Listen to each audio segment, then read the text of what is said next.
अपने पूरे परिवार के साथ Jhulelal day night water park चले। हाँ, पर कैसे? आसान है। जलगांव में पहली बार Jhulelal day night water park Jalgaon city से पिक एंड ड्रॉप की सुविधा जो शुरू हो गई है। पर पर्सन सिर्फ 699 में पिक एंड ड्रॉप के साथ वाटर पार्क में पूरे राइड्स भी एंजॉय करो और पेट भर लंच या डिनर का भी आनंद उठाओ। पिक एंड ड्रॉप के लिए आज ही संपर्क करें 9890770859। Jhulelal water park end resort, अनुभूति स्कूल के पीछे, शिरसोली रोड, जलगांव।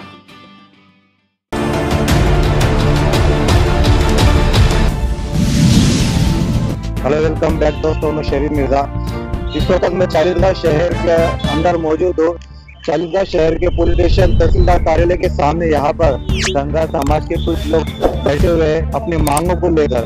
आइए चलिए हम जानने की कोशिश करते हैं कि क्या क्या उनकी मांग है और वो कितने दिनों से यहाँ पर बैठे हैं। गणेश जाने आज चाळीसगाव येथे 3 दिवसापासून संदीप देवरे धनगर समाज एसटी आरक्षण मागणीसाठी व मेंढपाळांचे मोफत पास मिळण्यासाठी उपोषणात बसलेले आहे। 3 दिवसापासून पोलीस प्रशासनाव्यतिरिक्त कुठल्याही शासकीय प्रशासनाचे अधिकारी पर्यंत पोहोचलेले नाहीत। पण त्यांच्या विरोधात या उपोषणाच्या तर्फे त्यांच्या भावनेबाबत त्यांचा द्वेष होत आहे व तसेच लोकप्रतिनिधी सुद्धा इथं कुणी उपलब्ध नाही। आमचं एकच म्हणणं आहे की तुम्हाला आमच्या चाळीसगाव तालुक्याचे महाराष्ट्रातील सर्व धनगर समाजाचे मतं चालतात, आमच्या उपोषणाच्या ठिकाणी का भेट देणं चालत नाही आणि आमचा एवढा द्वेष का? त्याबाबत आम्ही सर्व आज रोजी आमच्या उपोषणात आमचा मित्र संदीप देवरे बसलेला आहे। पण भविष्यात 15 दिवसाच्या आत हे अल्टिमेट जर नाही झालं तर आम्ही पूर्ण महाराष्ट्र बंद करू आणि चाळीसगाव तालुक्यात मेंढपाळांसह सिग्नल पॉईंट रस्ता रोको करण्यात येईल। याची दखल शासनाने घ्यावी। मी विशाल धनगर गेल्या आज 3 दिवसापासून सलग आमचे सहकारी संदीप देवरे आमरण उपोषण करत आहेत। त्यांची प्रकृती दिवसेंदिवस घालवत आहे। प्रशासन लोकप्रतिनिधी यांनी झोपेचं सोंग घेऊन मात्र जावळीतून ते बघत आहेत की धनगर समाज किती आहे। हा तालुक्यातला 35,000 40,000 धनगर समाज हा पेटून उठेल आणि यांना यांची जागा दाखवून दिलेल्या काळामध्ये विधानसभेला यांना यांची जागा दाखवून दिल्याशिवाय राहणार नाही। धनगर समाज पेटून उठलेला यांनी त्वरित दखल घ्यावी आणि आमच्या मागण्या पूर्ण कराव्या। मी दिलीप पाटील, मराठा आंदोलक आणि सामाजिक कार्यकर्ता। गेल्या 3 दिवसापासून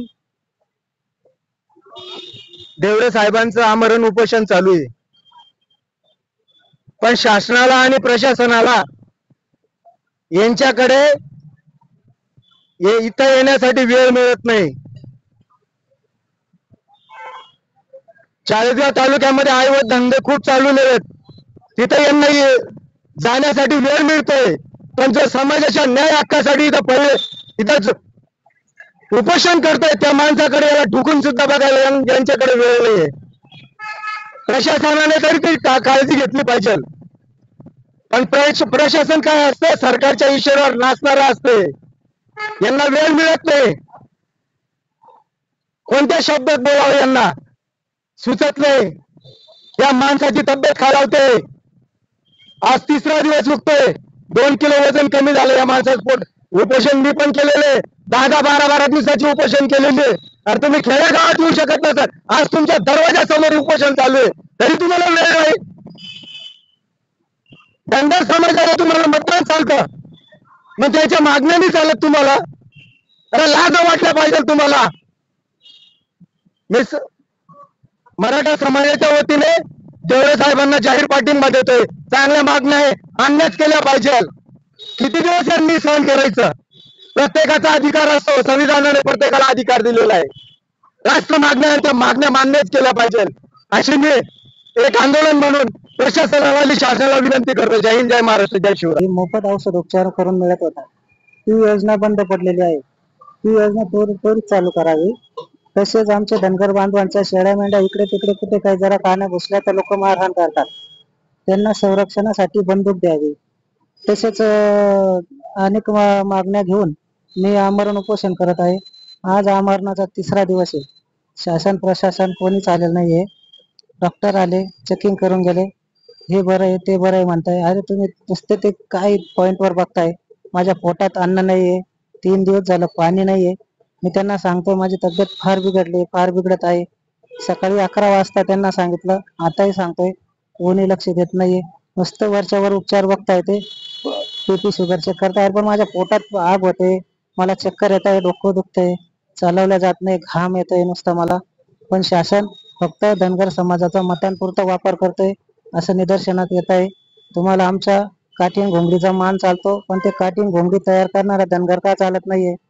आमच्या धनगराचं वर जेवलं तर तुमचे लग्न झाले. आमचा एवढा मानपानाचा समाज असून तुम्ही आम्हाला विसरता कसे? त्यावेळेस कसे आठवता आम्हाला? आमचं मागणी आहे, आम्ही काय तुमच्याजवळ जास्तीचं मागत नाही, नव्यानं मागत नाहीये. आम्हाला डॉक्टर बाबासाहेब आंबेडकरांनी आधीच दिलेलं आहे, तेच मागतोय आम्ही. डचा र झालेला आहे, डच्या जागी र करा, अंमलबजावणी करा. आणि माझ्या 12 मागण्या आहे, सर्व सरकारच्या हातात आहे, हाताचा मळ आहे सरकारचा. जाणून बुजून सरकार आमच्याकडे दुर्लक्ष करतंय. गरीब समाज, भोळा बाबडा समाज, आम्ही कधी कोणावर अन्याय करत नाही, अत्याचार करत नाही, कुणाला अल्टिमेटम देत नाही. त्यामुळे तुम्ही आमच्यावर हे करताय का? आमचा पूर्ण तुमच्यावर रोष आहे. 1.5 कोटी आमचा समाज आहे महाराष्ट्रामध्ये. ही जनगणना तर पूर्वीचीच आहे, अजून जनगणना झालीच नाही, आम्ही जास्ती जाऊ. मग तुमच्या मागच फिरायचं का आम्ही सतरंजा उचलत? आमची काठी तुम्हाला झेंडे लावायला चालते, मग तो काठीवाला धनगर का चालत नाहीये? आता इथं माझा जीव गेला तर शासन प्रशासन जबाबदार राहील, याची त्यांनी तात्काळ दखल घ्यावी. धनगर समाज की मुख्य मांग एसटी से आरक्षण लागू करने सहित कई मांगों को लेकर धनगर समाज के कार्यकर्ता संदीप देवरे 23 जून से चालीसगांव तहसील कार्यालय के सामने भूख हड़ताल पर बैठे हैं। इन मांगों में सरकार ने धनगर समाज के विकास के लिए मकान बनाने की योजना तैयार की है, इसे महाराष्ट्र की सभी ग्राम पंचायतों में लागू किया जाना चाहिए। चरवाहा धनगर समाज के सदस्यों को आत्मरक्षा के लिए बंदूक का लाइसेंस दिया जाना चाहिए, ऐसी संदीप देवरे इनकी मांग है। इसीलिए चालीसगांव शहर में वो 23 जून 5 से भूख हड़ताल पर बैठे हैं।